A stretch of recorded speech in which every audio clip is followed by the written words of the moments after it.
Hello and welcome, everyone. Thank you so much for joining this session. I am Budha. I'm product evangelist here at Tyk. I'm the host of the All About APIs podcast, the GraphQL Hangout, and the API Hangout. Today, I present to you a 90-minute, hopefully 90-minute workshop on building a GraphQL application using Apollo, MongoDB, and Tyk. There was room for potentially introducing React somewhere, but given the time span, I don't think we'll be able to do that. But we're going to be building a to-do list application during this period of time. And I'm going to walk you through the different steps about setting up a project, what that entails, how you would be persisting information using MongoDB, how you're going to be adding, creating, reading, updating, deleting, all of the good stuff that you can do to a to-do list application that you can think of.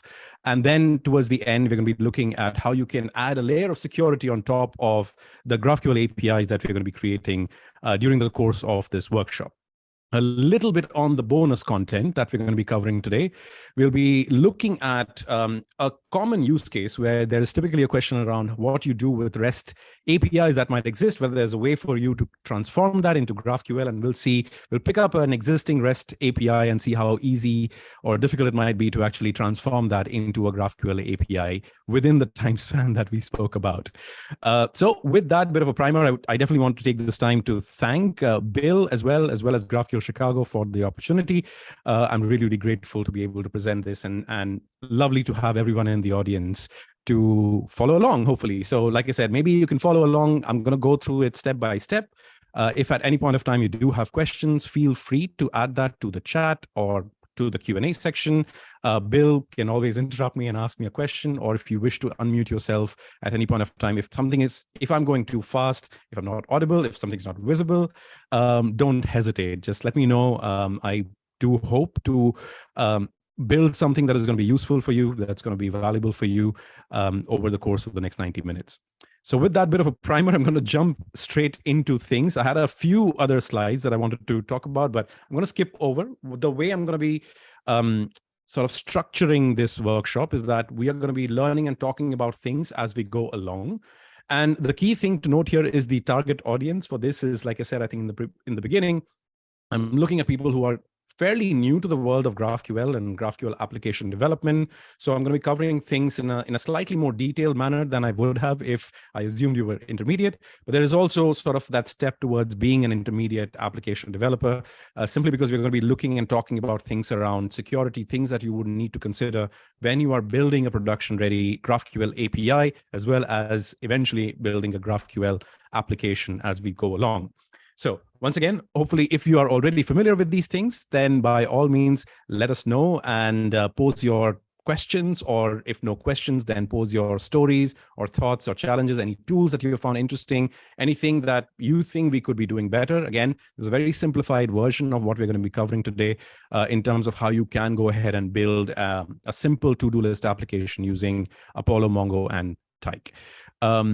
So with that, let's dive in. I'm going to stop the slide sharing. I think that's pretty much all we have when it comes to slides, thankfully.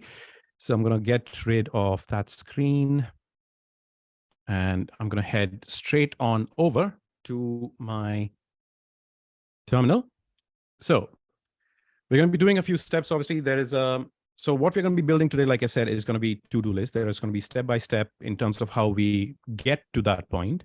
I'm going to start off with just the initial setup. And it's a very simple, straightforward setup of how you would go about building out your application, the initial setup with Express. There are a few sort of prerequisites for this, which if you're already familiar with building out applications or building things in GraphQL, then you would know probably an IDE of your choice. I'm going to be using VS Code in this case. You ideally should have Node installed on your system because we will be using NPM for installing a few different things as we go along. So, so with that, that's primarily all the prerequisite that you need. Everything else we will be covering as we go along. At certain steps, you will see that my steps and processes might complete a little bit quicker than yours when you try it out, or if you're following along, simply because I might have a few of these things pre-installed already. I haven't completely wiped the slate clean before this. So if it takes a little bit longer, don't worry about it. As long as it's not throwing an error at any point of time, then you're perfectly okay. So some of these times things might take a little bit longer than what you might see on the screen. So let's dive right in. What I like to do is I already have my working folder. I really like to just create a new one when I'm doing it. So I'm going to start off by creating a new directory. I'm going to call it Apollo Mongo ToDo. It's slightly longer, but you can choose a smaller name if you wish to. And I'm going to go straight in. Oops, I made a mistake there. There you go. Okay, right now it is completely empty. Don't need anything else. Next, I'm going to go into just initializing my project, which is going to be my init. Let me just see if I can just switch it here so that it's a little bit more easy to see, because I've got my bigger screen open here too.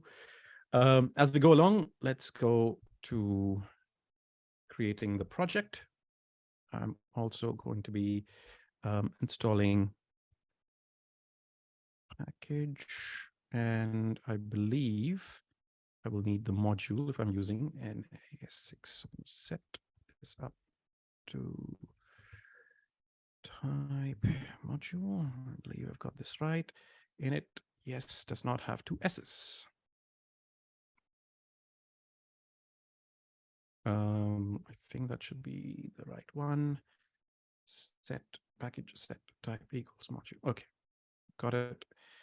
I do have all the instructions here as well. I'm also testing along these instructions before putting it out. So at the end of the session, once the video is ready, Bill, I'll share sort of a guide that I've created for this. So if people wanted to follow along at their own pace and leisure, they'll be able to copy the code directly. I'll put this on GitHub as well, so it's easier to follow along. All right, so that is kind of the basic setup. You can do a little bit more involved setup if you wanted to do so, but for the time being, I think I'm pretty happy with it. I will make a few amendments as I go along, but for the time being, this is quite okay. I'm happy with this. So there are a couple of modules that I do want to install over here. I'm going to start off with Apollo GraphQL. I think it's Apollo server GraphQL. And I'm also going to add Mongoose here. You can do Mongoose later on, but we're going to be using Mongoose, which is going to help us connect with our MongoDB installation later on. So step one right now, we're going to be focusing on the installation. Step two is going to be just getting up and running with Apollo server, writing our very first query and our resolver associated with it. I'll explain all of what they are as we build it. Then we will be connecting MongoDB after that, where we will be building out the application once the MongoDB connection is done. And then we will introduce Tyk as the API gateway, which will help us add a layer of security on top of it. So it's a couple of steps to get there, but we are on the right track as we go along. So that's why you see Mongoose here. It'll take a couple of seconds to install. There will be one other thing that I'm going to be installing over here, which is called npm installed nodemon. I keep confusing if it is nodemon or nodaemon, but I'm gonna go with nodemon in this case, and I'm gonna save that as a dev dependency simply because I think it's just a convenient thing. So what it does essentially is anytime you're making a change to your code, you don't have to restart your server over and over again. This will automatically look for changes and apply that to the server and automatically restart it for you. So you don't have to constantly keep updating it. So that's all good. I think now will be a very good time for us to switch over to our IDE. So I think we've got an initial setup going already. So my IDE of choice is typically Visual Studio Code. You may have a different IDE that you prefer. By all means, feel free to use that. This has just been my choice pretty much from the beginning. So right now, the project that I'm working on is Apollo Mongo ToDo. As you noticed, we created before. We've got our package JSON. That is essentially the initial lines that we had written previously. That was the initialization of the project. We have a few dependencies over here, which is all good. What we want to do in addition to this is I'm going to create a new file called index. I'm just going to say touch index.js. That is going to create a new index file. This is essentially, we're going to be working out of the index file for the entirety of this project. Admittedly, there are more organized ways of doing this. You can definitely organize things into folders. You can have your resolvers separate. You can have your database connectors completely separated. You can do all of that. And I think if time permits, we will see whether we can get to that point. But right now, for the sake of simplicity, I'm going to put everything in a single file so that we don't have any issues around any imports, etc., that you might face. So for now, everything goes into this index.js. This is going to be our key driver for the entirety of this project. Okay, now inside the package.json, we have to make a couple of amendments. I'm just going to check. There is a scripts that comes here. So what I'm going to do is I'm going to change this and say start. And I'm going to change this to say node daemon or node mon index.js. And what this is going to do is when we start the server, it is actually going to be starting off. It's going to use index.js as the initial entry point with node mon running in the background so that things are updating automatically. The other thing that I would want is I just want to check if type module is in here. Type module is in here because we need that for ES6. So that's pretty good. I think I'm going to save this. Awesome.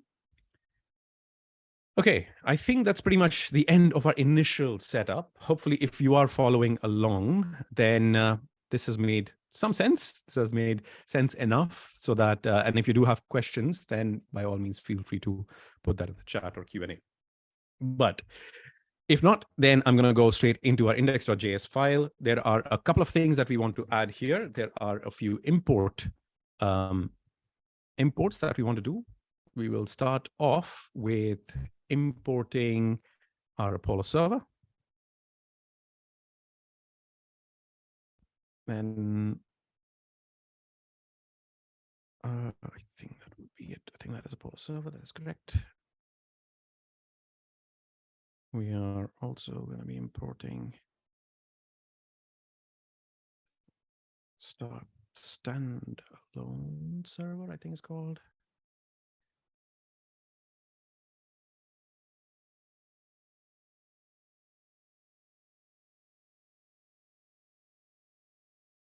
All right.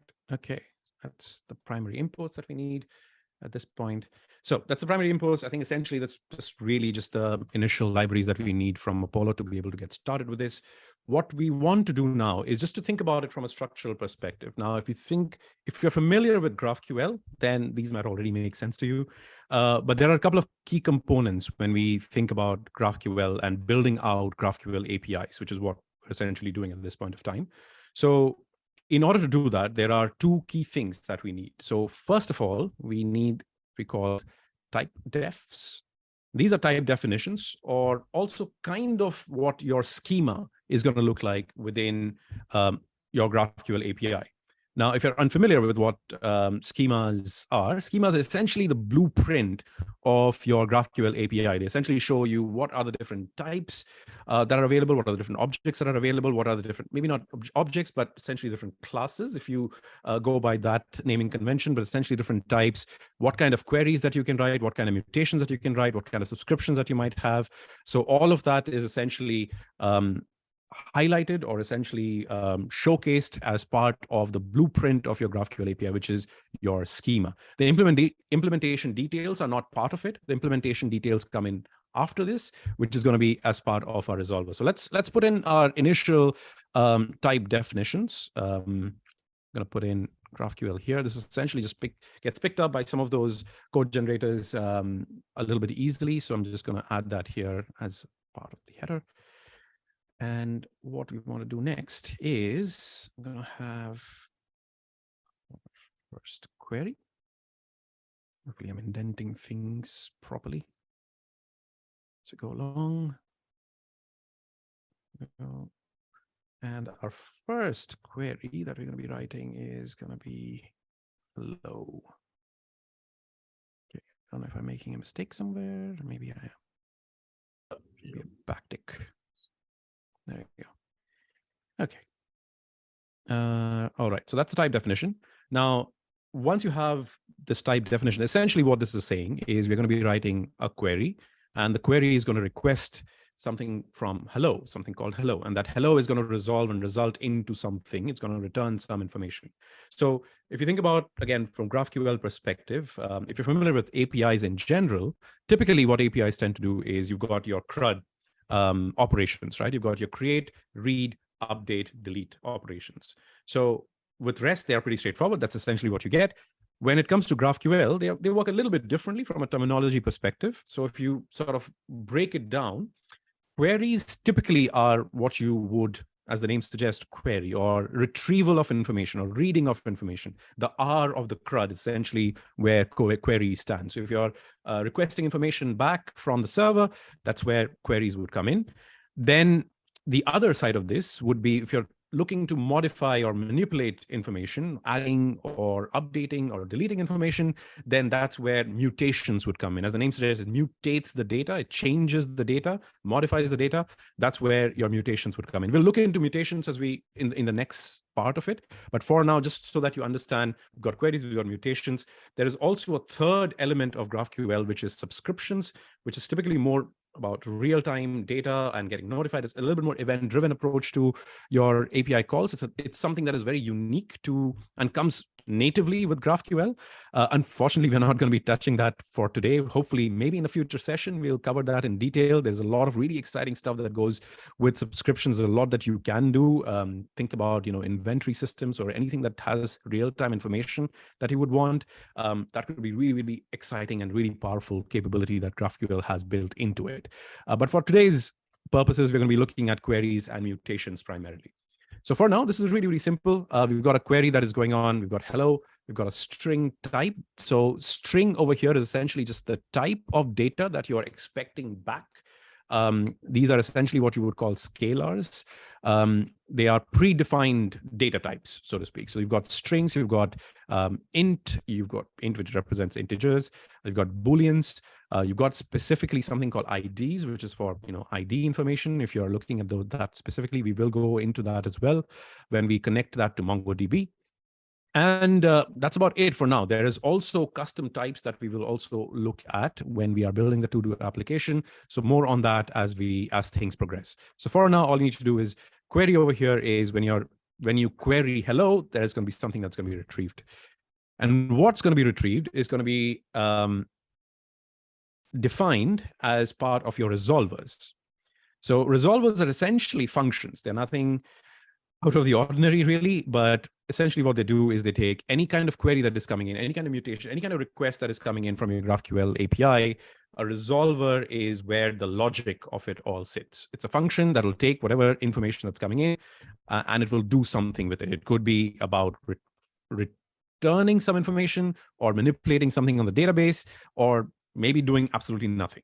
So there could be a few different things that you could do with it, but the idea is when you're querying or mutating or making any kind of request to your GraphQL API, a resolver is where you're going to be writing the logic of what to do with such a request, how to handle that request, and what kind of response will go back to it. So for our case, we have a query. And within that query, our resolver here is going to be about hello.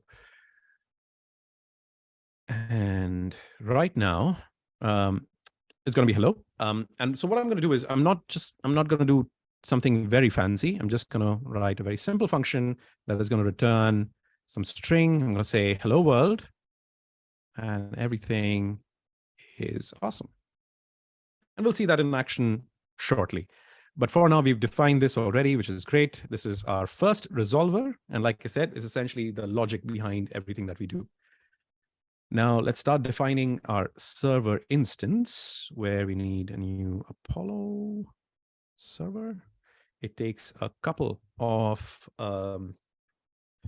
parameters where we want to pass it the type defs, and we're going to be passing it the resolvers. Okay, I think that's about it. And then finally, we're going to be starting off the server. Let's start that out. The URL that goes with it. Start standalone server. For this, we're going to be taking the server instance, and Do we need anything else? Yes, of course, we need the listen path. By the way, a lot of this is already documented. So again, I'm not doing anything necessarily groundbreaking. I'm just sort of organizing things as we go along, and we modify things as we go along. A lot of it is really well documented on Apollo's website. There's also really good documentation of the things that we'll cover from Mongo. And when we get to Tyk, there's some really good documentation around that as well. So a lot of it is really just taking things that have already been documented. So that's why, again, I'm not necessarily reinventing the wheel. It's a really good place for everyone to just get started. So we've got, I think we have our server instance more or less set up. I believe we've got the listen path correct. It's going to handle a couple of things. Let's see if we can send out a message which will tell us that our server is ready at URL. I think just need to close that bracket, and I think we are good to go. Are we good to go? I think again it might just need backticks for some reason. I'm mistaking single quotation marks for backticks. Okay, I hope if everything works well, which I hope it will, we will be able to go back to our browser, which if I can find it over here. Actually, no, before that, on the terminal, let us start the server. And if you remember, we had created a script called start, which everything goes well. Okay, we've got an error here, does not provide an export start standalone server. I might have made a mistake here. Okay, let's see what's wrong.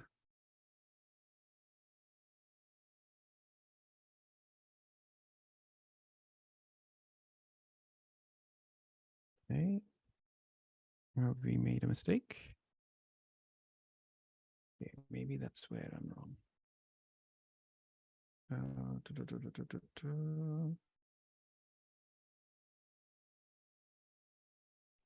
Line 20 is wrong. Line 20, is that a lowercase somewhere? Ah, yes. I think that's standalone. There we go. Thank you. Thank you for picking that up, Q. And we have restarted. Server is ready. Okay, perfect. And that's the beauty of it. I did not have to restart the server, thankfully. So things go wrong, it gets picked up quite quickly. Things go right, it gets picked up as well. So we're going to do this on localhost 4000. And if everything goes well, the Apollo server is going to start, and it will send us directly into our playground. So this is sort of Apollo's version of the playground. There are a few different playgrounds that enable you to interact with GraphQL APIs. You might have heard the most popular one is Graphical. This is Apollo's own version, which is a little bit more modified. It has a few additional things that you can do, but it's not the only way to do it. So we're going to be using this. There are a couple of things that I do want to draw your attention towards. Let me see if I can make it a little bit bigger so that you can see it a little bit better. There are things that you can see right here on the left-hand side from a documentation perspective. It will automatically show you what are the available queries or mutations that you can make. For our case, we do have a query, which is hello at this point. And if I just select it right here, it will automatically put in that query operation over here. And I can hit query, which will then return an error, which we will resolve shortly, hopefully. Expected variable JSON to be an object. Okay, must be a bracket issue somewhere. Let's see. Look, I think the resolver is fine. The type def is fine, I believe, as well. Okay, let's see if that works. Updated it, created it. So restart, refresh this a little and see what that error is. Okay. Unexpected variables, JSON.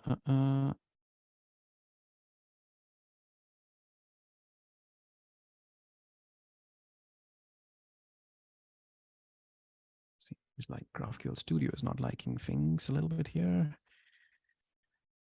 Okay. Off to a great start on the okay.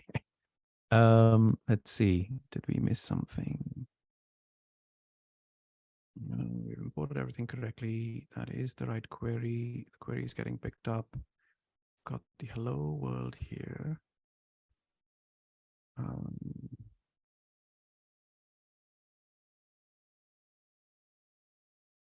Should make a difference, right?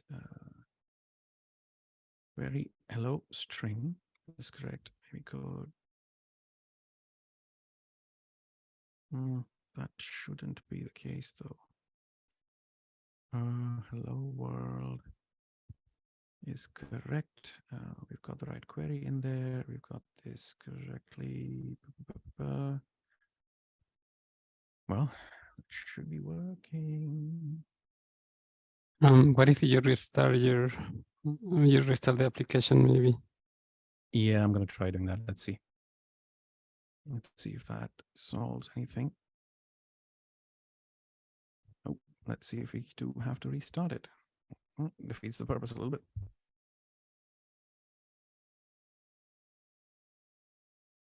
Okay, restart seems to be fine. Is it adding something additional that it should not be adding here? Nope, not liking it. Expected variable case how to be an object.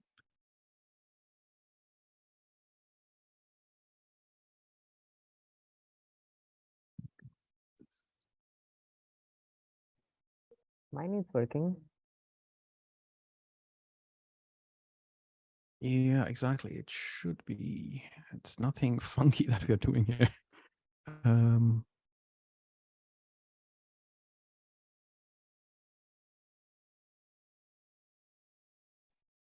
For line 14 is correct. We are supposed to return something, or just no, it should.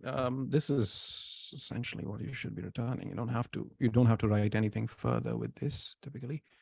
Again, there's exactly. So it works for Adam. For some reason, it doesn't. Can you go back into Sandbox for a minute? Sorry. Is there anything in your variables in the lower pane? That's what I checked. Maybe we need to delete that line at all. Okay, let's do that. Oh, there you go. Oh, wow. I did not know it took empty spaces like that. Oh, okay. Well, now everything is awesome. Thank you so much for the help, by the way. Did not realize it took white spaces like that. So thank you so much. Lesson for me then. Okay, well, we got there finally. A little bit later than we would have expected, but we got there finally. So first query server setup has now been completed with a couple of hiccups, more than we would have liked, but it has happened. So thank you everyone for helping out. And if anyone's following along, by the looks of it, you are, that's perfect. So with that, let's move along and head on over to the next segment of this. I'll ask the team if you're intentionally ignoring blank characters there. Okay, thank you. Over to the next step. Okay, so after this, I think we're going to be heading over to the MongoDB setup. That is the next part of this journey. So let's get on with that. I'm going to go back to my terminal, and I'm going to leave this open. I think I'm going to start another terminal. Let me go back. I think I might have to reshare that screen specifically.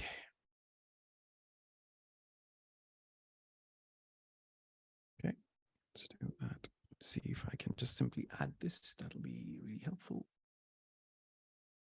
There we go. Okay, hopefully you can see this now as well. Okay, perfect. Make that a little bit bigger. All right. So I need to now look into MongoDB. So there are a couple of things. Obviously, one of the key sort of requirements for this as a prerequisite is to have Xcode installed. I'm using a Mac. I have Xcode installed. But if you don't, just simply go for Xcode select install. And I think that should be it. It should be installing all of the Xcode tools if that's not in there. It typically takes a bit longer than usual, so I'm going to skip over. I'm not going to go back into it. The other thing that you would need for this is going to be a brew install. Let me just quickly go into my projects folder. GraphQL Chicago. I think in here, I think I'm on follow Mongo to do. That's the one. Perfect. So clear that out a little. And I'm going to start off with brew. Tap MongoDB /.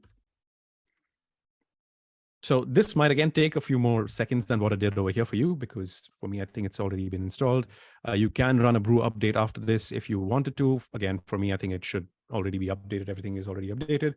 And the next step is, yeah, it's pretty much all done. The next step would be just to say brew install MongoDB community at 6.0. So again, this is quite very well documented on MongoDB's website. I think if you follow along their installation, there are a couple of different options that you have. You do have the enterprise options there as well if you wish to go into that for more production-ready projects. For simple projects like this, maybe the community edition is going to be sufficient for you. So with that, just go ahead and install it for you. As you can see, it does fetch Mongotion, and you'll see that the Mongo SH, or Mongosh, if you want to call it that, it's essentially the shell that you can use to interact with the databases, the different information that is within those databases. And you can, it's a really good tool if you are looking to troubleshoot things as well. I use that a little bit as well on my own as we moved along, preparing for this. And then the final step would be to just start the service. So I'm going to do brew services, start MongoDB.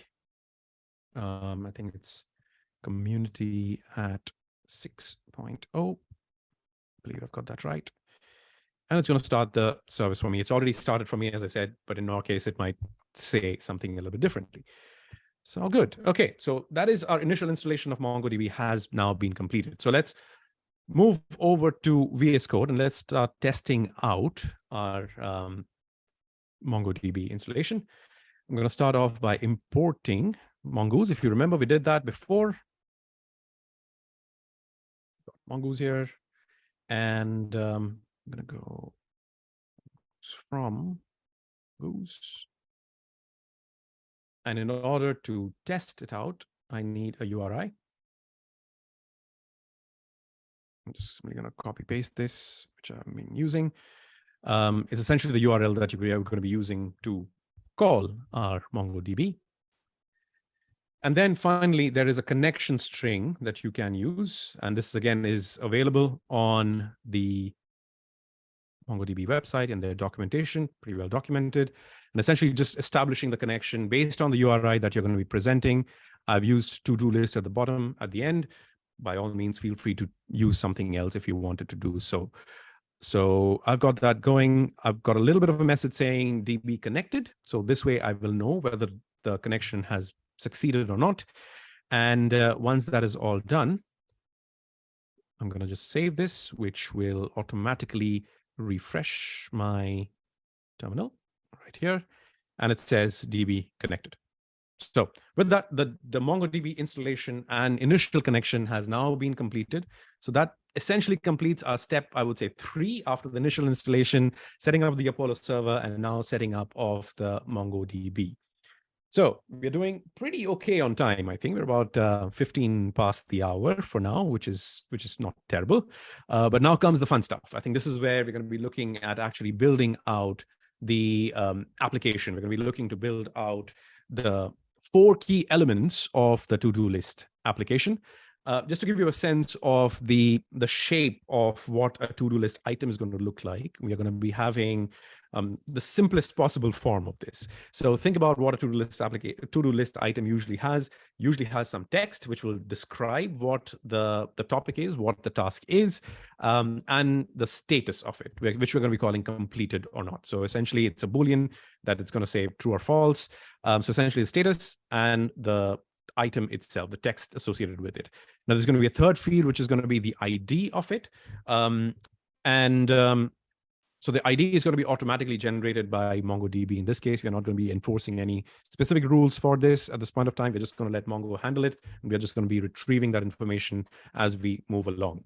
So the first step in this journey is going to be to update our query. And let's make a move on that. So let's go back to VS Code. If I can find it. There's just a lot of screens open.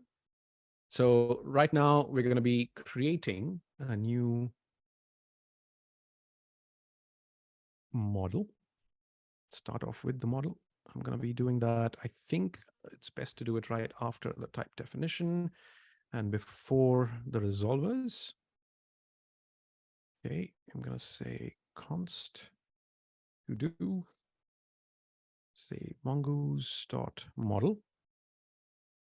This is, once again, it also helps you, this essentially helps you define what MongoDB calls the schema of the database. So this is essentially you're shaping how the database is going to be looking like. So let's do that. Let's say we call it Mongo ToDo list in this case. With that, I'm going to add 2 fields and complete it. So that's our database. There is, as I said, a third sort of column, third sort of field that is going to be associated here, which is going to be ID. It's going to be represented by _ID, which we are not going to be controlling at this point of time. You could wish to override it if you wanted to, but I wouldn't do that because it is the unique identifier that we need in our database for each item that goes in and out of the DB. So with that, I'm going to go into our type definitions. Now for this, what I'm going to do is, now that we've shaped the schema a little bit on the database, we're going to be shaping it on the GraphQL API side. And I'm going to be starting it off with defining a new type. This is going to be sort of what you call a custom type, essentially. Unlike strings and the integers and the booleans, this is something that we have ability to control and shape, and we'll be defining that ourselves. So with that, I'm going to say type ToDo is going to have an ID. This, once again, is going to be retrieved directly from the database. Text, which is going to be of type string, and completed, which is going to be of type Boolean. The exclamation mark, if you can see it, the exclamation mark is essentially what denotes important or a required field. So any ToDo, it can be empty text. Ideally, you could choose to not have an empty text, but I'm going to give it that bit of leeway at this point. But the ID is the important part that needs to exist at all costs. So I think we'll keep that open, even though you may not have to define it over here, but we'll keep it here. And then we are going to be looking into querying things. The query that we're going to be starting off, I'm going to leave hello in there, but I'm going to add a couple of queries. One, first off, we calling it ToDos, or yeah, let's call it ToDos. So this is essentially the idea here is that it's going to retrieve all the different ToDo list items that we have. And in order to do that, it's not going to be just a single item. It's going to be a list of items, and that is represented by these square brackets.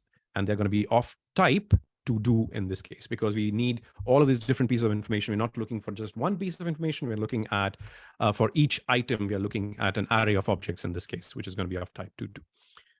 Excuse me. So that, I think that defines our initial query. This is the first query that we're writing with the database in mind. And we are going to be heading over. In fact, actually, now that I think of it, maybe query may not be the best way. So let's actually skip this over. We will come back to this because ideally right now our database is empty. So that's not actually going to return anything. Let's actually kickstart our mutations. So we're going to be adding something new first. So in order to do that, it's going to be a little bit different from queries. We're going to be creating a new section called mutations. And within this mutation, we're going to be calling it create item. Let's call it create item. And what you need to do here is you need to add a couple of parameters, sort of inputs, so to speak, that you would need to actually create that item. So we're going to be defining it over here.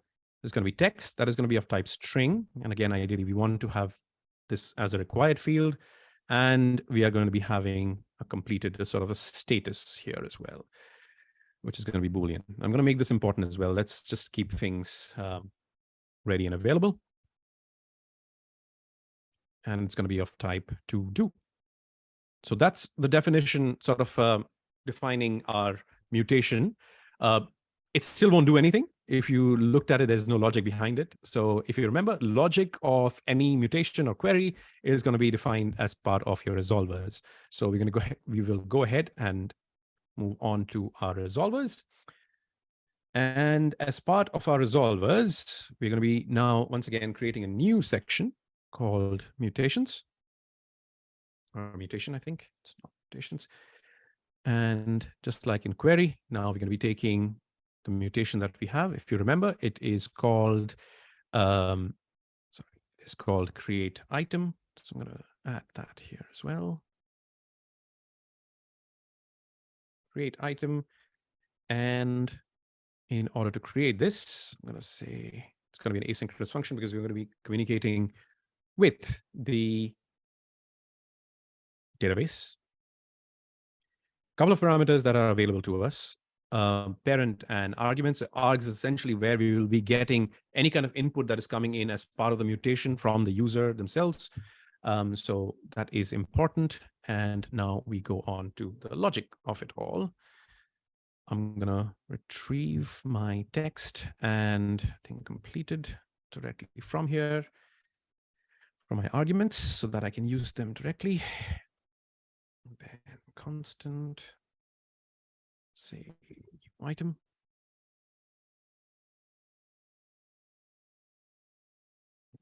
Create a new ToDo. I believe I've got the name correct. Yep, I've got small. This here. And text. Completed. That's my object that I'm going to be creating. And then finally, let's say we want to add this to the database. So new item dot save. Save is a function that comes with MongoDB as well. It's part of their functions. And the return type over here, sometimes, again, this could vary a little bit depending on what your logic is for the return types. In my case, I am looking to return all of the different to-do list items, the updated list of items as opposed to just the updated item. You can choose to just list the most recent one, but in our case, I want to have the full list available to me.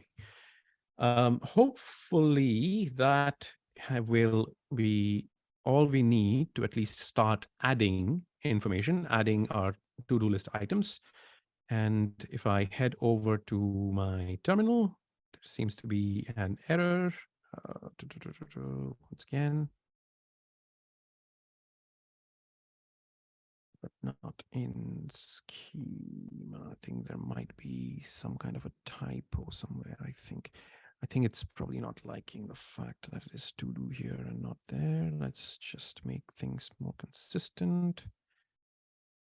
There, new item. I think I've got completed Boolean string type create item is what we have here. Async, that is fine. And I think ToDo here also needs to be fixed. Mutation should be mutation, not mutations. Okie doke. Alrighty, that seems to have resolved it. Perfect. Now let's go back to our root. And as you can see here in the documentation, we have our mutation already available. Once again, I'm now a little bit more careful about blank spaces, I guess. So let's see if it can help me construct what that's going to look like. So I've got my create item. I may or may not need this. Okay, may need this. Okay, I need to define what object is going to go in, what's going to be retrieved. Let's just start off with text, and I'm going to start off with completed. Give me a list of it. What needs to be added? I'm going to say prepare for the workshop. I would say the status is true. And if everything goes well, I will be able to generate this mutation, and our first addition to the database has now been completed successfully. Now I can probably query this with the ID as well, which we will do when we start querying things. I can probably go over and add one more thing, which is maybe, I don't know, buy bread. And I have not done that yet, so I'm going to put that as false. Let's see if that works out as well. It should give me a list of 2 now as opposed to 1, which is great. And the final thing maybe is to create a GitHub repo for this project. I'm going to keep that as false. And this time, what I want to return is going to be the ID as well. So that way, I'll be able to see the IDs. These are automatically generated IDs that go into MongoDB, which is going to be what we're going to be using for some of the next elements that we're going to be creating. So with that, the addition part of things has now been completed. Mindful of time, I'm going to jump right ahead. If there are any questions, please feel free to ask them. Once again, thank you for all the help there, Jeff, Adam, Q. Glad that you've got my back on this one. So appreciate your help. Thank you so much. All right, let's move along. Let's head on back to our VS Code. On to the next step. Now that we have added something, now let's go into the R part of things, which is going to be the reading of information. I had hinted on that a little bit earlier, so let's get back into doing that. We will, as usual, start off with the type definition over here under queries. I'm going to be defining this as just ToDo's. ToDo's essentially is just retrieving, or I can probably make it a little bit easier. Let's say get ToDo's. I think that might be a little bit easier. What I'm expecting here is going to be a list of ToDo items. And with that definition, I'm going to go into the resolver. So this will be part of my query. And in here, I'm going to head on to say get ToDo's. I think that's what I said. Being a little inconsistent there with my capitalizations. I apologize for that. And with that, I'm going to say, go ahead and say async. I'm going to retrieve. I don't think I need to do anything further in this. I can just go ahead and retrieve all of the information. And I think if everything goes well, I should just be able to do await ToDo dot find, and it should give me back the information. Maybe it doesn't like that. Let's not do it. We don't need that. Okay, if everything goes well, hopefully my server is not screaming at me. It is not. Head over to Apollo. I'm going to go into my queries this time. I'm going to get rid of all of my variables. Do not need any of it for the time being. And I'm going to have my ToDo. Let's say, I'm going to say ID. Let's retrieve everything. And once again, I get a list of everything. Once again, you can shape things as you like. If I don't want to have the status, I can change that. I can remove that. If I just want a list of IDs, you can do that as well. So once again, this is the first part of the read application side of things, where read operation side of things, where we have retrieved all of the different to-do list items that we have just created directly as part of a query, which is fantastic. We are moving along onto the R's. Now, might be a scenario where you might want to retrieve a specific to-do list item based on ID. So how do we go ahead and do that? So let's move on to the next part of this. Over back to my IDE. And I'm going to add to my type definition once again. And in this case, I'm going to just say get ToDo. But in this case, I need my ID. And it's going to be of type ID. This is an essential condition. So I'm going to keep this as an important required field, essentially. So we're going to be keeping that here. And the return type for this is going to be just a ToDo, because we're just going to be looking to get back one piece of information, which is great. Now let's go with get ToDo. And we're going to be defining what that all looks like in terms of the resolver. So let's go into the details of it. So hopefully I'm not doing anything wrong still. Async. In this case, we would want to retrieve some information. We want to do parent and arguments. In this case, it's just one argument, but we need that. It's essential for us. And MongoDB actually makes it pretty easy to do it. If you have to write some of this logic yourself, might be taking a little bit longer. So I'm going to do ToDo.find by, I think find by ID is what it is. Find by ID. text.id. I think that's it that we need. Nope, that's not what we need. Args.id. Okay, let me just make sure I've got this right. I've got async parent. Oh wait, ToDo.find by ID. That looks like we've got everything covered that we needed to do here. So let's save that. And once again, is my server screaming? It is not screaming, which is great. On to Polo here. I'm going to get rid of this query. I need an ID, of course. So I'm going to just copy one of these IDs. And let's just make sure we know what text to expect. So this is preparing for the workshop, the status of which was complete, if you remember. So I'm just going to copy this ID right here.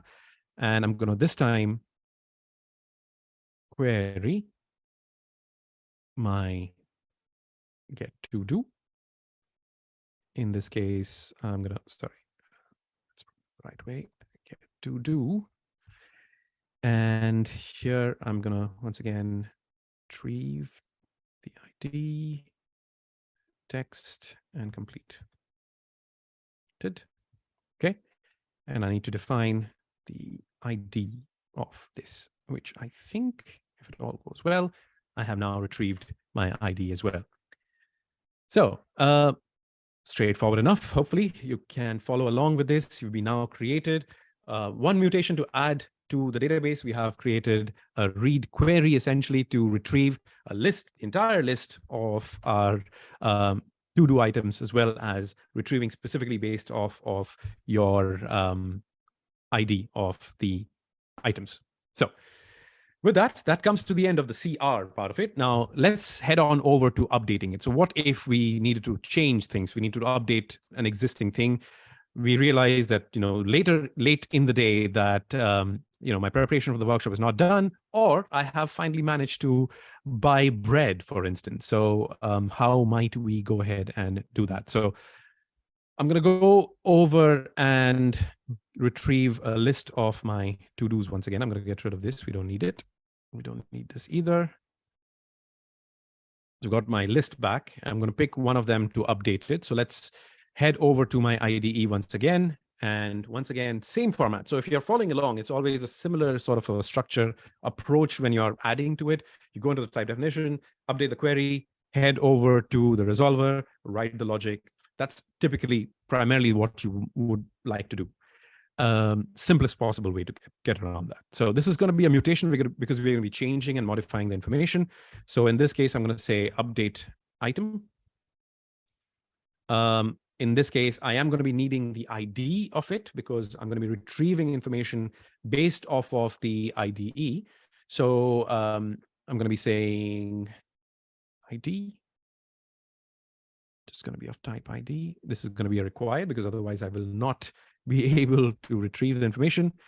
Text is going to be string, and completed, it's going to be Boolean. And in this case, I'm not going to be putting any of these as required fields either because, again, you can choose to update a single field if you wanted to, or you can choose to update both fields at the same time, all fields at the same time, but you can selectively choose specific fields to update as well. So there is, no issues there.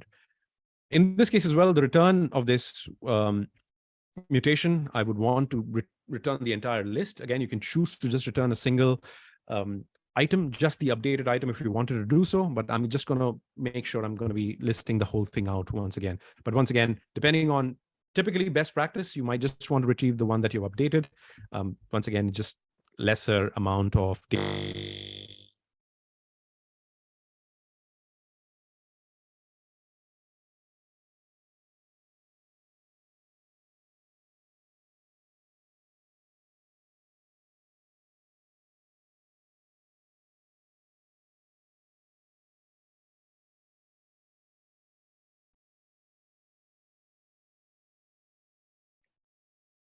Hello, am I back?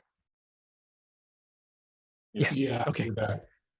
My apologies. I don't know, something is off with this, either the port or this microphone. I do apologize. Hopefully you did not miss out too much. Just simply defining the mutation here, which is going to be the update item. We need the ID with the required field, text, and completed are optional simply because we can change and update anything either one of them or both of them, and we're going to be returning back a list of items. And then the mutation, we're going to be now defining the resolver associated with that mutation, which is when I think the audio cut out. So I'm going to say update item. And in this case, again, I'm going to be following a similar structure. Async, I'm going to be retrieving my parent and the arguments.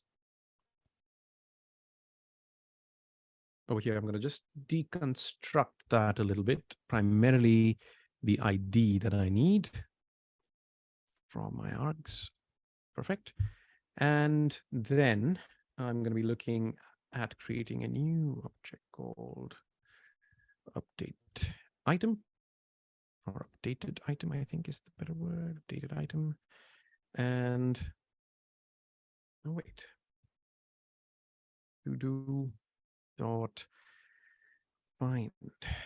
Find, I think find by ID and update. So really super convenient in this case. You can very easily just put in the ID argument and it will really do the magic in this case. So, okay, I think what we want to do next is we want to now return ToDo dot find, because we're going to be returning the whole thing. So we're going to be doing a return ToDo. Now, there is one other thing that I would recommend doing over here, which is going to be just sort of a fail-safe. But let's start off with this. We'll get back to the fail-safe a little bit later. But just make sure the server is not screaming once again, which is great. I'm going to go back out here. We're just going to quickly copy an ID. In this case, let's say I have already bought bread. I'm just going to copy this ID here. And I am going to create a new mutation. A new mutation, and I'm going to be updating new ID. I'm going to retrieve again. I'm going to be retrieving all the information once more. So I'm just going to keep that here. And I am equally in the arguments. I'm going to be changing the status primarily. I'm not going to be looking to change the text yet. I'm just going to be changing the status. So let's just, or complete it as it is. So in this case, I've got my updated item ID, which is what I want to change. I'm going to get rid of this so that it's not confusing. This needs to be within double quotation. And I think that's about it. Again, let's skip blank spaces. So for what should happen is for this particular item, this item that you see on the right, which is buying bread, which the status right now is false. When we run this mutation, it should be able to retrieve this. It should be able to update it. To the update the status of it. It's not going to touch the text, and it will give me back my entire list of the to-do list items with this updated item over there. So let's hope that works. And there you go. If you've just noticed, there is a bit of a change over here. The completed item is now being retrieved. But what if there is an item in here on ID that I put in, which does not exist? So what happens in that particular case? So let's say I remove that and I hit a mutation. So it's going to give me an error. In this case, it gives me a bit of a roundabout sort of an error about cast to object ID, which fails. Not the most helpful thing. And this is a bit of a challenge sometimes with GraphQL in general. But what we will do here is we are going to be creating sort of a mini condition. We'll be catching that particular issue and throwing an error of our own with a little bit more of a helpful message as we go along. So if the updated item does not happen, if this is null, then we're just going to be throwing an error. So this is going to be throwing new error. In our case, we obviously don't want to proceed if things are not working fine. So I'm just going to say to-do list item with ID. I'm going to add whatever ID has been added, which does not exist, found. That's about it. Once again, check the server, all good. And now if I'm adding something which does not exist, it should start giving me a better response. So if I get back, I think it was an A over here, which was the actual thing. The catch-all should be something on these lines where it should be able to pick up the information. It has had a couple of challenges previously for me. Hopefully it will work. We'll come back to this. I think previously has been a bit of an error here, which I'll get back to. I need to investigate that a little bit more. But the idea, as I think it sort of makes sense, where we are looking to explore a little bit more, being a little bit more helpful in terms of when the ID does not exist, what do you do with it? You could do something more elaborate with it. You can write a bit more elaborate expression, elaborate logic over here if you wanted to, but I'm going to stop here. So update is now done. We've got CRUDU done onto the deletion side of things. So we now move on to our next mutation, which is going to be delete item, as you can imagine. And we're going to be deleting this by ID straight up. That's it. And we're going to be retrieving the entire list once again, the updated list with one item less. So that's what we're going to be going to do. Head on over to our resolver. And let's create delete item. Once again, similar structure as previously done. I'm just going to copy paste my update over here because you'll see they're very similar in nature. So instead, the couple of things that we want to do is we need to just change this to say deleted item. This is going to be deleted item as well. In this case, instead of find by and update, I want to do find by ID and delete. I believe that is correct.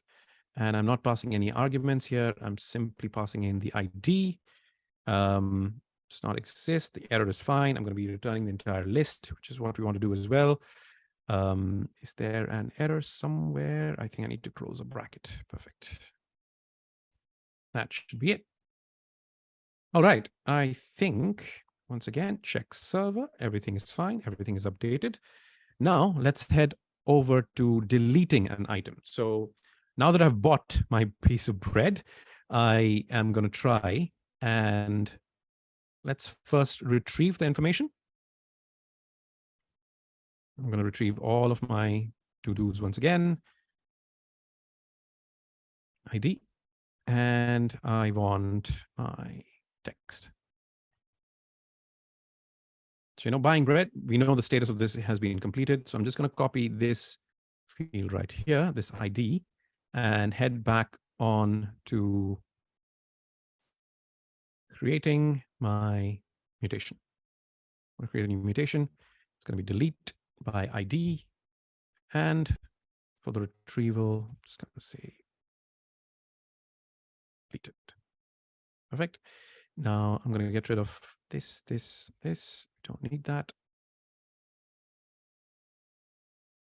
In here, I'm going to put in this ID. So what should happen now is that it will delete this particular item. So when we get back this list, when we run this mutation, we should only get back two to-do list items to be preparing for the workshop and creating a GitHub repo for this project. So, and there you have it. We have now deleted this to-do list item, and that is our CRUD application right there. So you can now, with these different APIs, with these different queries and mutations, you can actually go ahead and add new items to your to-do list. You can read them, you can update them, you can delete them. So all of that has now been accomplished. These are persistent because we are storing all of this information in MongoDB, as opposed to potentially having that as part of an array within your code itself, which is fine if you're just retrieving information and you're okay for it to be refreshed every single time that you restart your server or you restart the project.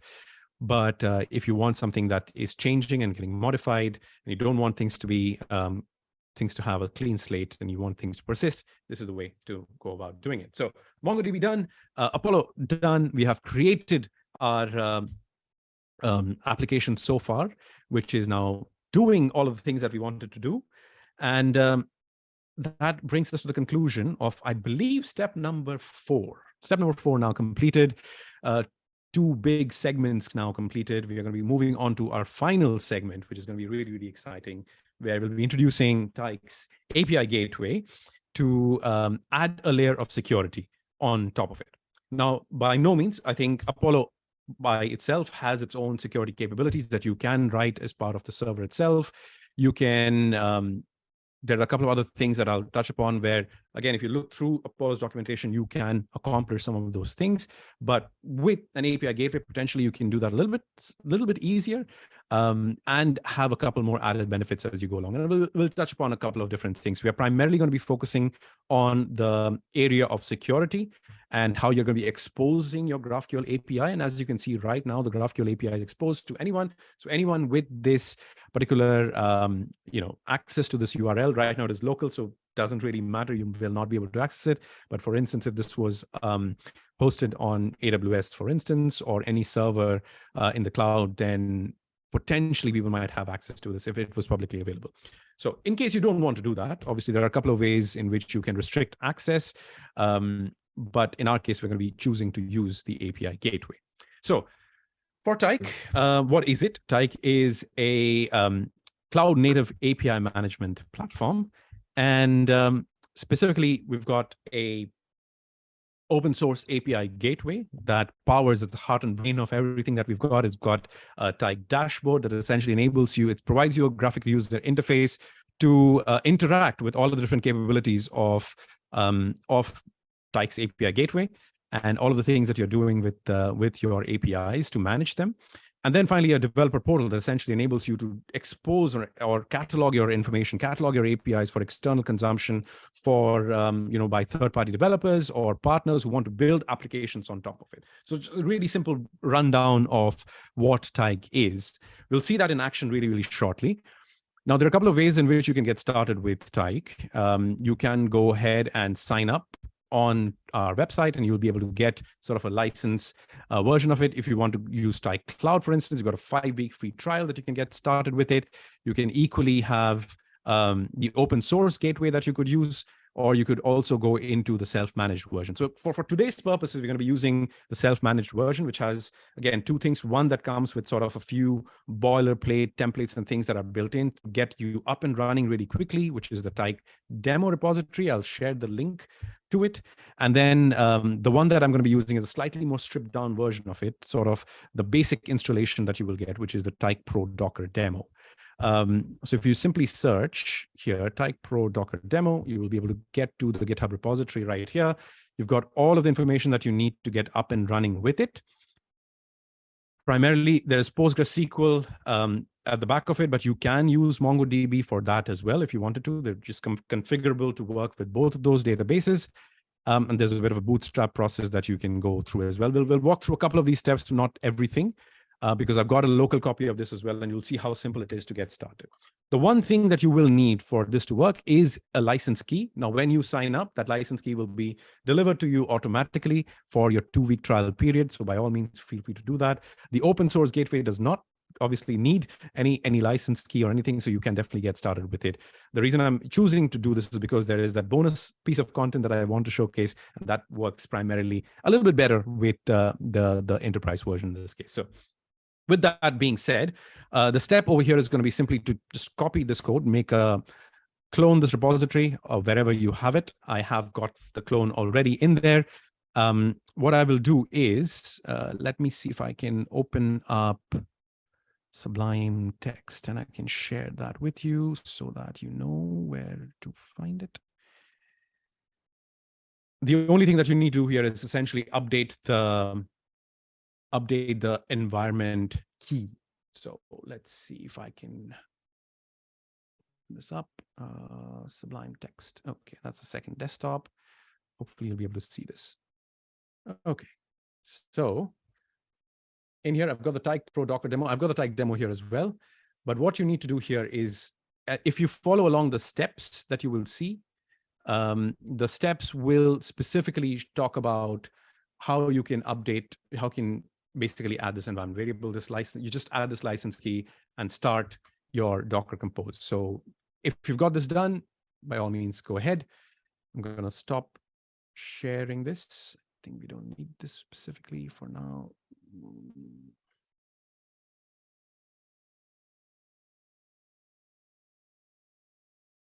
Can't unselect it. Okay, never mind.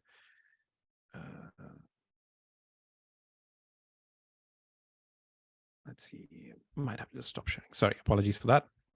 I seem to have selected the wrong one. Let's go over that one last time. Okay, I've got shift, item 1, item 2. We need VS Code. We have been looking at the repository. And I believe that is all we need. Okay, we should be able to share that quite nicely. Should be seeing my VS Code. We don't need that at this point. What we do want is to get to our terminal. So under the to-do list application, I have my Docker running in the background. You need to have Docker for this to work. I am just going to go get out of this.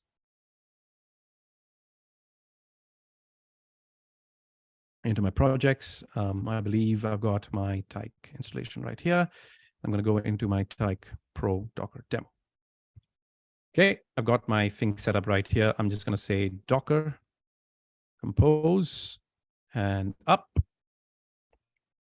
which will start up my Tyk installation.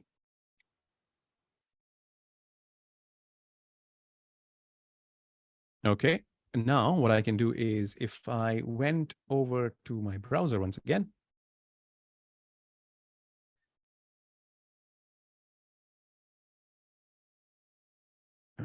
there we go, I found the browser.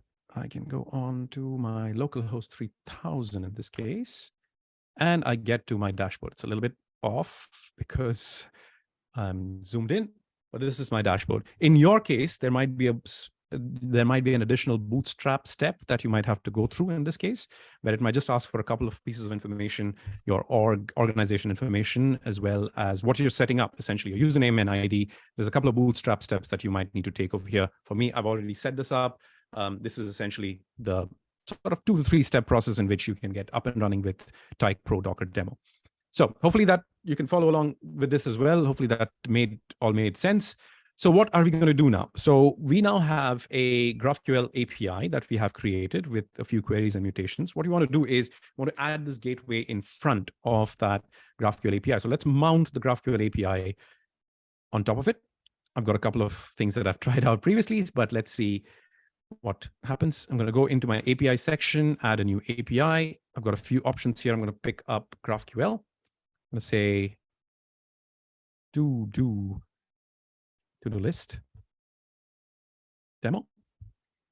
And I need to specify my upstream URL.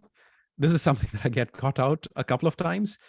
It's localhost, yes, but because I'm using Docker in this case, I'm not going to be using that. So I'm just going to replace localhost by host.docker.internal. And that should help me get started right here. Okay. One other thing that I want to do right now is I'm just going to switch off my authentication. We'll get back to this shortly. I'm going to say, sorry, not OpenID Connect. I'm going to say open keyless for the time being. And I'm going to save that. So now to-do list demo is there. My API URL is here. I'm going to copy this. Actually, there is, if you notice over here, there are a couple of different pieces of information, different configs that you can set, but there are, a couple of things that we are going to be looking at. So there is a schema section that has imported the schema that we have just created. So if you have been following along, this is essentially the shape of the blueprint of our API that has now been retrieved. And there is a built-in playground right here. I'm going to set the theme to light so that it is a little bit easier.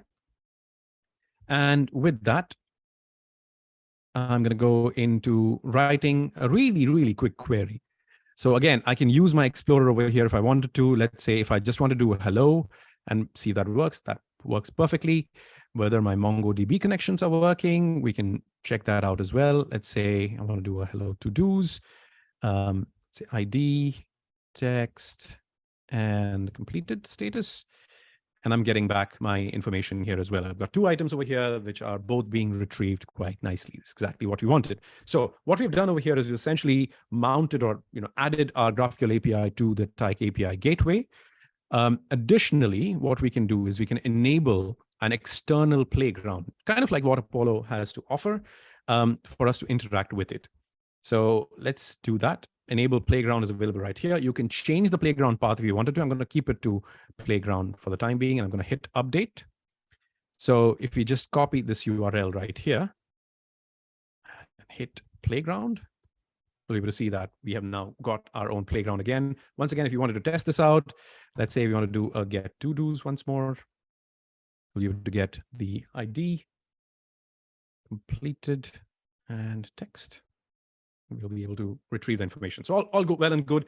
Once again, right now, it may not seem like a big deal, but typically you're not looking to expose your APIs externally or publicly in most cases. The typical use cases tend to be that you create your own services within your own network environment, and you're exposing that through a reverse proxy or an API gateway or an API management platform like what we've got over here.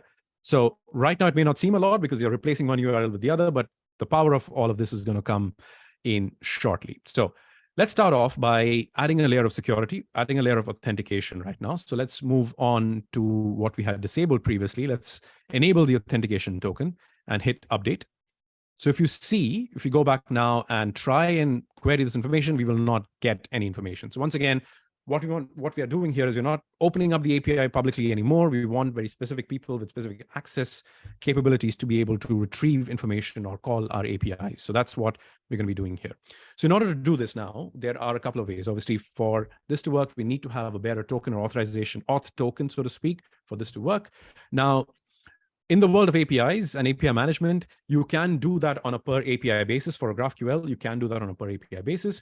But in a usual circumstance within organizations, you're likely to have maybe tens or maybe even hundreds of APIs that you might be looking at which point, if you're looking to manage API keys on a per API basis, that could get really, really cumbersome, could be really difficult to manage and keep track of. So to avoid that, what we have here is what we call policies. So policies essentially define the rules of engagement for across multiple APIs. So you can define generic security rules and policies, as the name suggests, if you wanted to, and apply that across multiple APIs within your organization. So let's see how that works. Under system management, once again, let's head on over to policies, and I'm going to create a new policy. I'm going to pick from an API that already exists, which is going to be my to-do list demo. And I'm going to head on over. I'm not going to change anything yet. We'll come back to this later on. We go on to configuration. I'm going to change the name. I'm going to give it a name. So let's say to-do list demo policy. And I'm going to set the expiration to maybe 1 hour. You can choose a larger range if you wanted to, but for the purpose of this, we don't need for it to last for more than an hour. And there you go. We've got a policy now done. Next step is going to be to create a key, the authentication token. So let's head on over and add a key, and I'm going to be choosing it based off of the policy. So policy is where you're going to be defining what this key is capable of doing. What is it enabling in this case? So it's essentially importing everything that we define at the policy level, and we'll play around with that later on. So I'm going to create a key now, and I've got my key ID. Head back over to my playground, and under request headers, I'm going to define authorization. I think I need to be double quotation.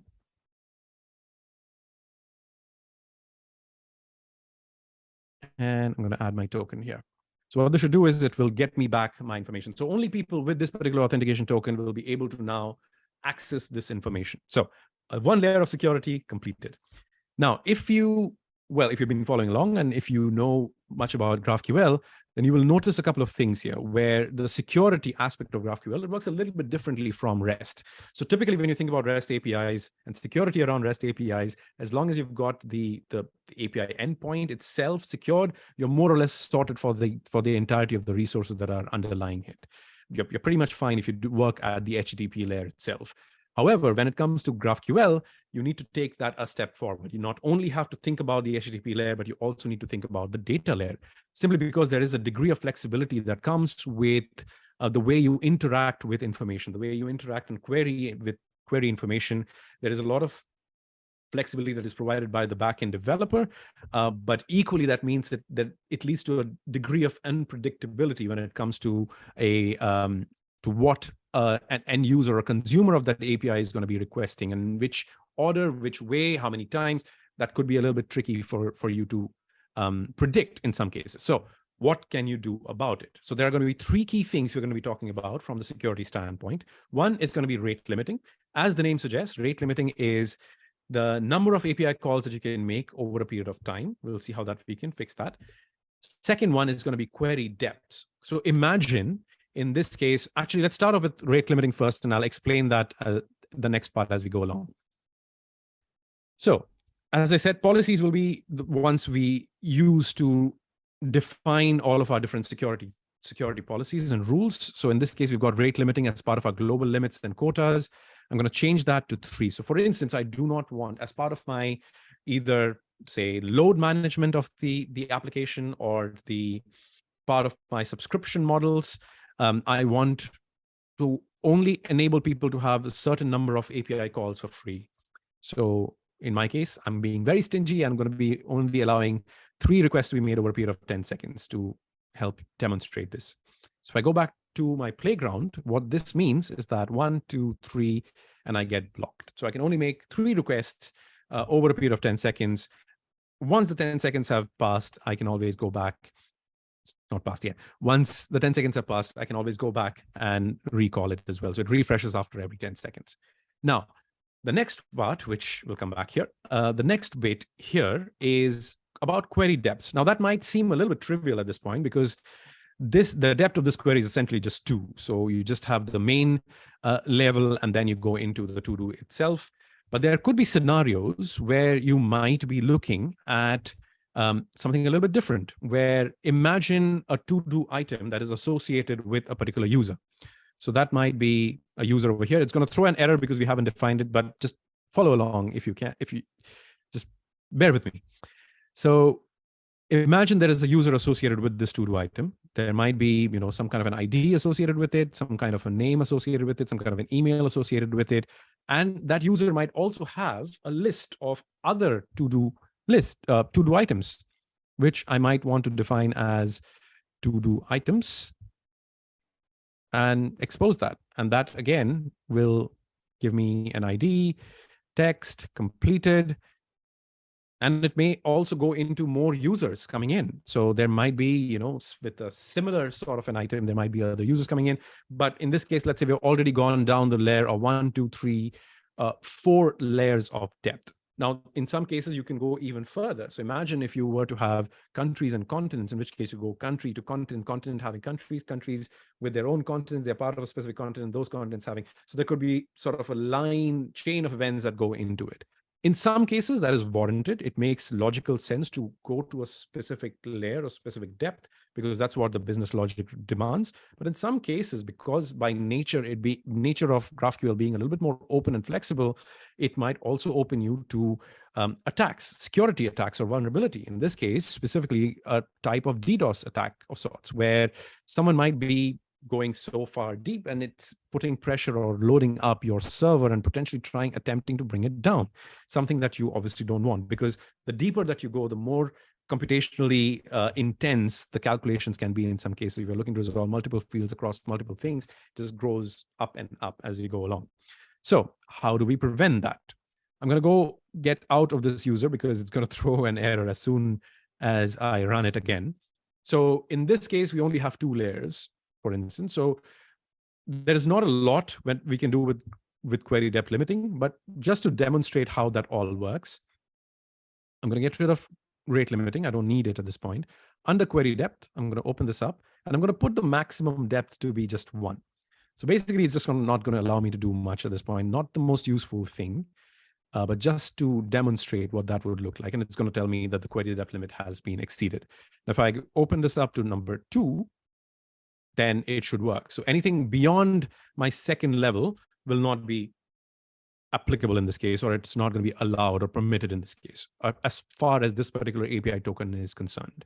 So that is your query depth limit, something to keep in mind.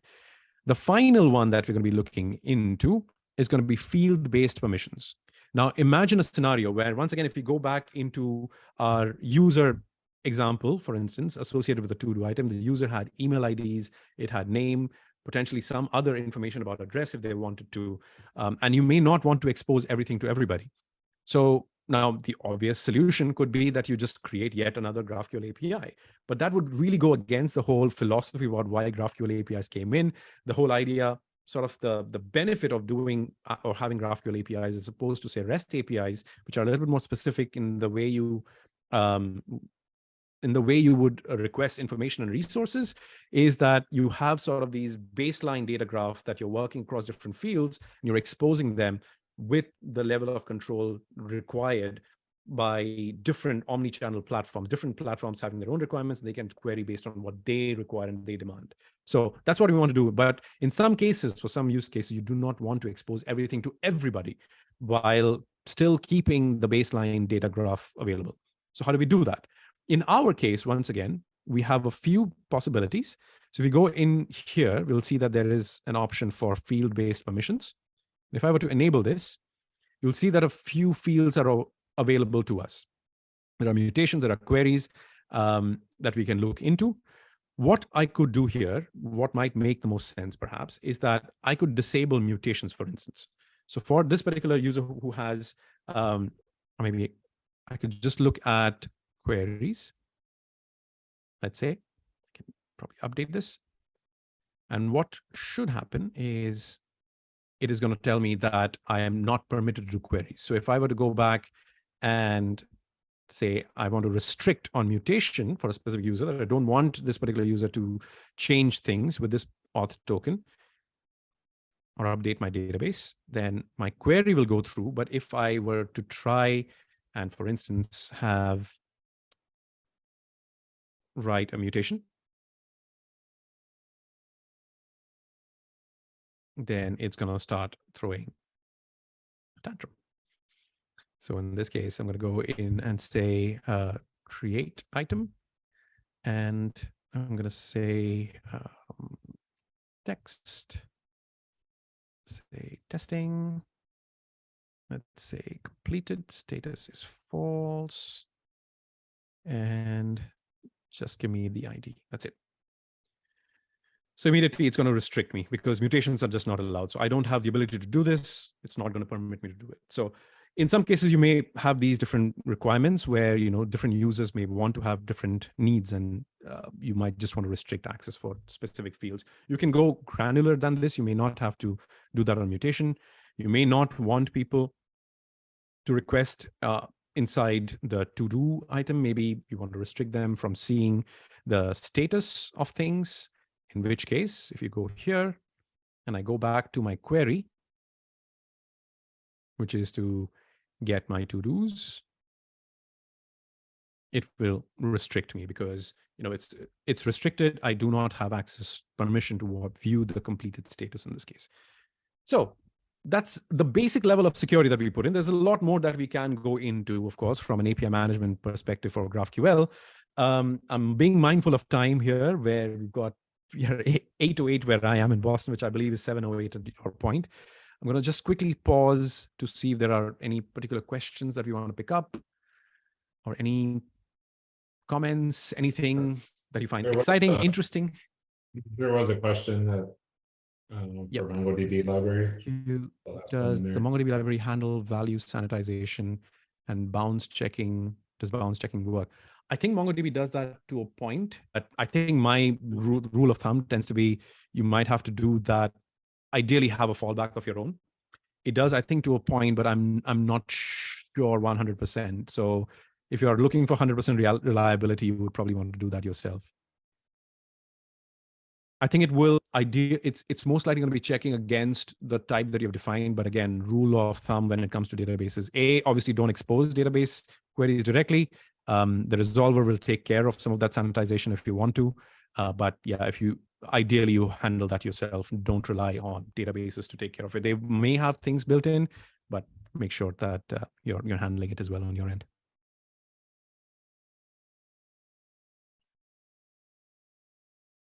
Yeah, absolutely. I would love to do that. I'm going to do really quickly. Hopefully it wouldn't take too long. So let's do that. So let's see. A very common use case about REST to GraphQL is, well, just that I already have REST APIs. How do I go from REST to GraphQL. In a lot of cases, that typically involves having to rewrite a lot of your server applications, to rewrite a lot of the functionalities and capabilities that you've done. In some cases, that could be a bit of a challenge from just a resource perspective, a team knowledge perspective as well. So there are two ways in which you can do this. So there is one way that you can do with Apollo as well. Apollo does have this. Again, it's very well documented. If you want to go ahead, you have this ability pretty similarly as we have done so far, where you essentially create functions, you create resolvers that will resolve a data source that is not MongoDB like we have been using so far. It will resolve a REST API as a data source and then transform that into a GraphQL query or anything else that you're doing.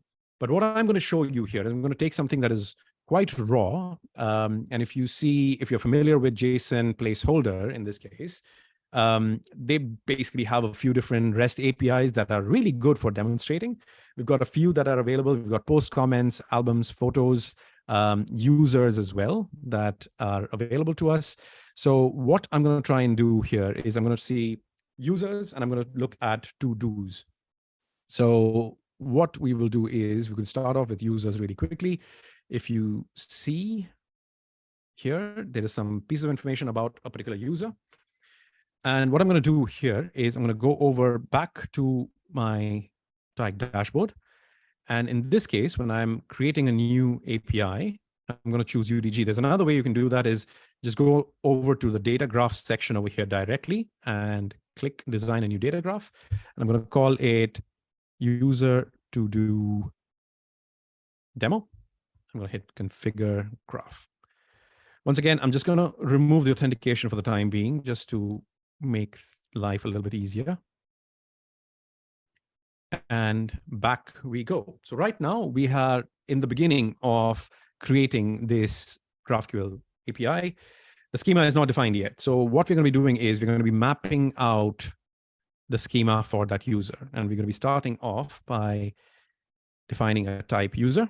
We're not going to be looking at every single one of these fields. I'm just going to pick like 3 of them. So let's say we say ID. We can go into this case. Let's say we say name, which is going to be string. And let's say we say email. It's also going to be string. So that is my user type. And in the query, I'm going to say get users. And this will give me a list of users. Okay, that is step 1. What we do next is to define the data source. So obviously right now it's not connected to our REST endpoint. So if I hit get users, I'm going to go and select my data source. I'm going to say REST data source. API is not available. Let's see. There you go. Add a new one. I'm just going to call it users. I can put in my URL right here.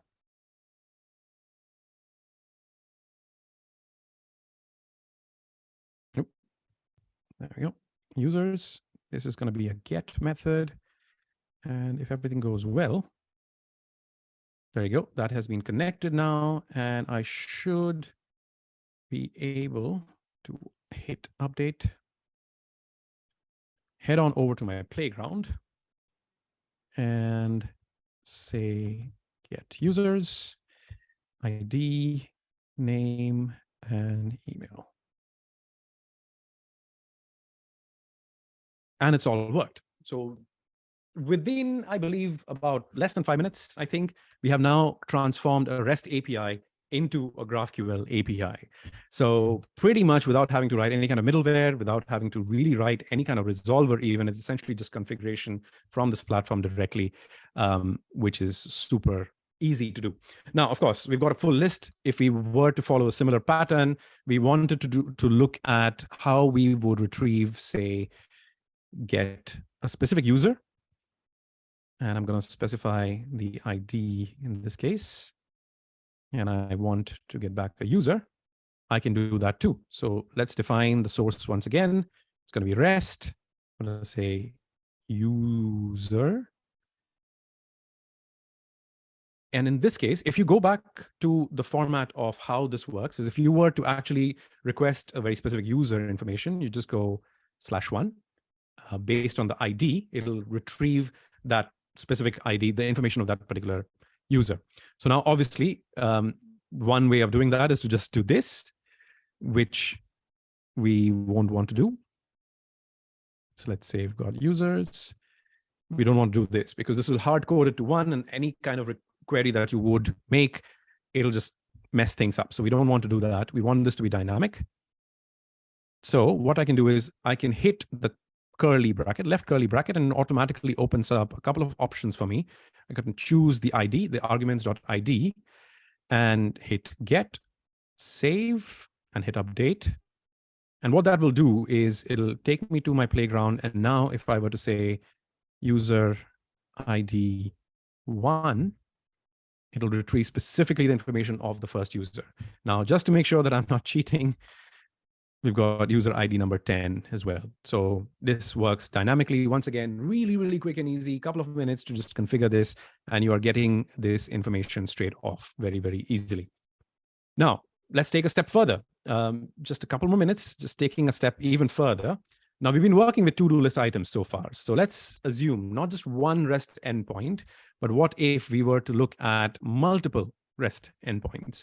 In this case, we've got a specific user, and that specific user also has a to-do list associated with him or her. So how do we get this on? So the way we would go about doing this is first we will be defining a type. Let's say it's a type to do once again, and we're going to be typing an int. We're going to be typing a user ID. We're going to be typing, let's just see what the shape is, title and completed. Okay, let's say title, just going to be string and completed. It's going to be, let's call it Boolean for now. Okay, that is done. Now, we're not going to be querying this directly. This is going to be part of the information. When we are querying a particular user, we want to retrieve all the associated to-do list items for that. So let's say to-dos, and I'm going to get back a list of to-dos in this case, right?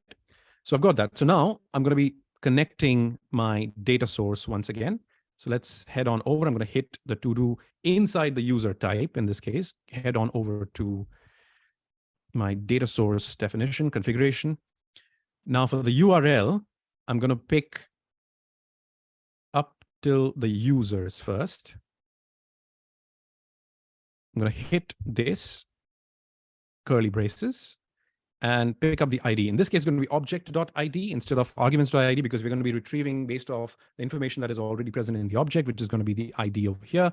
And I am going to go straight into to-dos. It's going to be a get method, save, hit update. And now if we were to query this particular user, which is user number 2, we don't know if they've got any to-do item, but let's find out, I guess. I'm going to say title. We're going to be saying completed. And just so that we know that it's all linked up nice and well, we are also going to be adding the user ID. So there you go. So user number 2, Irvin, has a few different to-do list items over here already defined.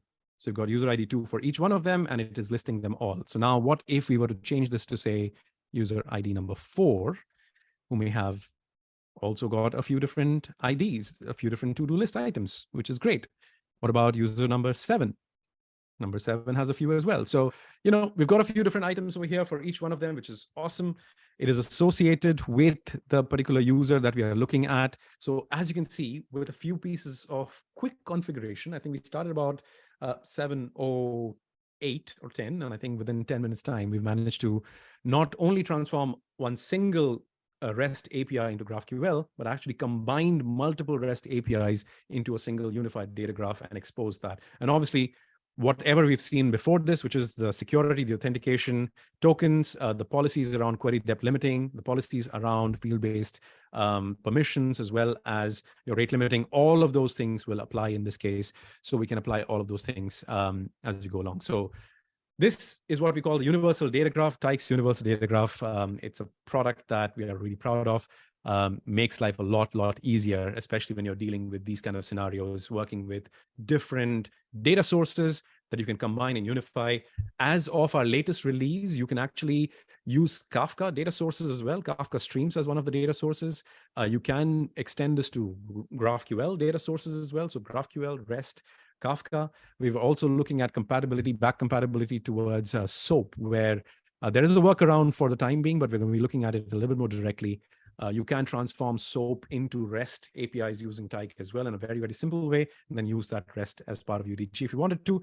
But for the time being, I would recommend primarily looking at REST APIs and combining them as data sources, looking at GraphQL and looking at Kafka streams as the data source. So, okay, I'm going to stop here. This has been a very long session. We are 20 minutes past the second hour by the looks, 20 minutes past already.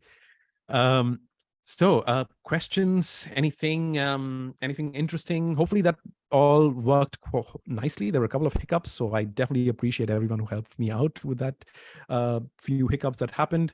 Hopefully you managed to learn something. I definitely managed to learn something specifically around the variables part of things, and I'm going to be careful about that as we go along. So thank you so much. It's been a pleasure so far. I'm looking forward to any questions, feedback, anything that you have. Otherwise, over to you, Bill.